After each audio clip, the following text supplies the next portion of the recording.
موت ایک اٹل حقیقت ہے، کوئی اس سے بچ نہیں سکتا۔ یہ ہر فرد بشر پر لازمی آتی ہے، کوئی اس سے بچ کر نہیں جا سکتا، یہ لازمی آتی ہے۔ بلکہ موت ایک دروازہ ہے جو انسان کو ابدی زندگی میں اور ابدی موت میں داخل کرتا ہے۔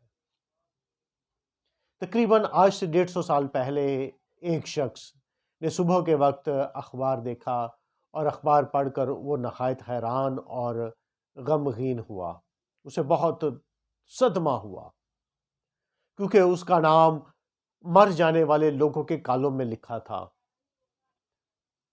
اور یہ خبر غلطی سے شائع ہو گئی تھی، اور وہ یہ پڑھ کر نہایت غمگین ہوا، اور اس نے اپنے آپ سے پوچھا کیا میں زندہ ہوں یا مر گیا ہوں؟ تھوڑی دیر کے بعد جب اس کے حواس بحال ہوئے تو اس نے اس بات پر غور کیا کہ اس کے مرنے کے بعد لوگوں نے اس کے بارے میں کن تاثرات کا اظہار کیا ہے، لوگ اسے کس طرح سے یاد رکھتے ہیں، کیونکہ خبر یہ تھی کہ ڈائنامائٹ کنگ مر گیا، اور خبر میں لکھا یہ تھا کہ وہ موت کا سوداگر تھا۔ در حقیقت یہ شخص ڈائنامائٹ بم بنانے کا کام کرتا تھا جو پہاڑوں کو توڑ کر پل بنانے کے استعمال میں آتے تھے۔ اس نے یہ سوچا کہ لوگ میرے بارے میں موت کا تاجر کے الفاظ استعمال کرتے ہیں۔ اس نے خود سے یہ پوچھا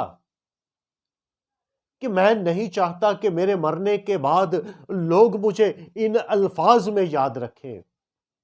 میرے مرنے کے بعد لوگ مجھے ان الفاظ میں یاد رکھیں گے، لیکن میں لوگوں کی ذہنوں میں، لوگوں کی زندگیوں میں ان الفاظ کے ساتھ زندہ نہیں رہنا چاہتا۔ لوگ میرے بارے میں یہ نظریات رکھتے ہیں۔ در حقیقت یہ شخص الفریڈ نوبل تھا جو 1833 کو سویڈن میں پیدا ہوا، اور 1842 میں ایمانوئل ان کا باپ ان کو لے کر اور روس چلا گیا، اور وہاں پر یہ حکومت کے لیے گن پاؤڈر بناتے تھے۔ 1864 میں الفریڈ نوبل کے بھائی کی ڈیتھ بھی لیبارٹری میں تجربے کرتے ہوئے ہو چکی تھی، لیکن تو بھی اس کا یہ نظریہ نہیں تھا کہ یہ بم بنانے کا عمل لوگوں کو تباہ کرنے کے لیے استعمال کیا جائے۔ تو بھی بہت سے لوگوں کی جانیں اس میں جا رہی تھی، لوگ اس کو غلط طور پر استعمال کر رہے تھے، لیکن ہمیشہ سے اس کا یہ نظریہ تھا کہ یہ پہاڑوں کو توڑ کر پل بنانے کے استعمال میں آئے۔ لیکن چونکہ یہ غلط طور پر بھی استعمال ہو رہے تھے، لیکن الفریڈ نوبل یہ نہیں چاہتا تھا کہ لوگ اسے موت کے سوداگر کے نام سے یاد کریں۔ وہ نہیں چاہتا تھا کہ لوگ اسے اس نام سے یاد رکھیں۔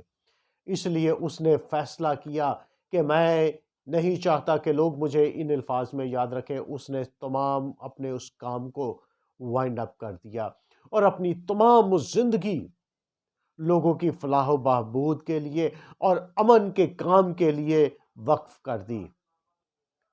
وہ یہ چاہتا تھا کہ لوگ اسے امن کے بانی کے طور پر جانیں، اور نوبل پرائز جو ہے وہ الفریڈ نوبل کی یاد میں دیا جاتا ہے۔ اب لوگ اسے موت کے سوداگر کے نام سے نہیں بلکہ ایک سوشل ورکر کے طور پر جانتے ہیں، کیونکہ دنیا میں نوبل پرائز دنیا کے لیے امن اور سلامتی کے لیے کام کرنے والے شخص کو دیا جاتا ہے، اور نوبل نہیں چاہتا تھا کہ میرا نام موت کے سوداگروں کی لسٹ میں آئے، لوگ مجھے موت کا سوداگر کہیں، کیونکہ انسان کی حقیقی پہچان اس کے مر جانے کے بعد یہ ہوتی ہے کہ لوگ انہیں کن الفاظ میں یاد رکھتے ہیں، اچھے الفاظ میں یا برے الفاظ میں۔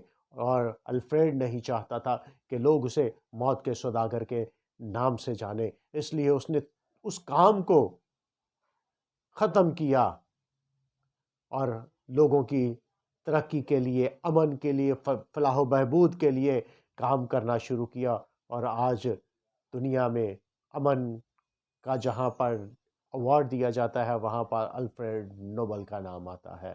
اس لیے ہم اپنی پہچان ایسی بنائیں کہ ہمارے مرنے کے بعد لوگ ہمیں اچھے الفاظ میں یاد رکھیں، نہ کہ برائی کے الفاظ میں۔